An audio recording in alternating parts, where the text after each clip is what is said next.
Di tanah Jawa, ratusan tahun yang lalu, berdiri sebuah kerajaan megah bernama Prambanan.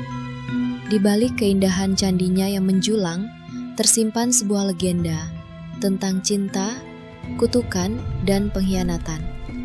Ya, diceritakan, kerajaan Prambanan dipimpin oleh Raja Baka, seorang raja kuat namun kejam, hingga datanglah serangan dari kerajaan tetangga, Bandung Bondowoso, ksatria sakti dari kerajaan Pengging. Raja Baka gugur dalam pertempuran, dan Prambanan pun jatuh ke tangan sang penakluk. Di istana yang telah ditaklukkannya, Bandung Bondowoso bertemu Roro Jonggrang, putri dari Raja Baka. Parasnya cantik jelita, anggun, dan cerdas. Bandung jatuh hati dan melamarnya saat itu juga. Tapi Roro Jonggrang tak ingin menikah dengan pembunuh ayahnya. Ia pun mencari cara untuk menolak, tanpa menolak langsung.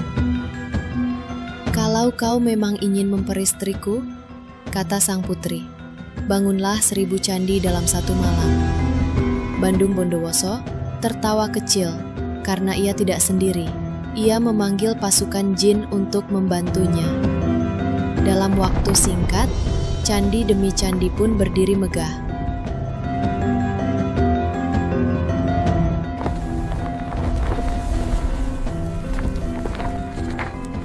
Melihat candi yang hampir genap 1000, Roro Jonggrang mulai panik. Ia menyuruh para dayang menumbuk padi, membakar jerami, dan membunyikan ayam jantan, agar langit tampak cerah seperti fajar datang. Para jin ketakutan, mengira malam telah berakhir, dan segera menghilang. Pembangunan pun terhenti di angka 999. Bandung Bondowoso menyadari ia ditipu.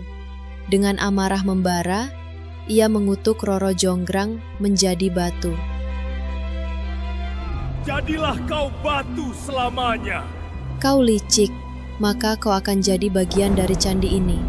Kaulah candi yang ke-1000.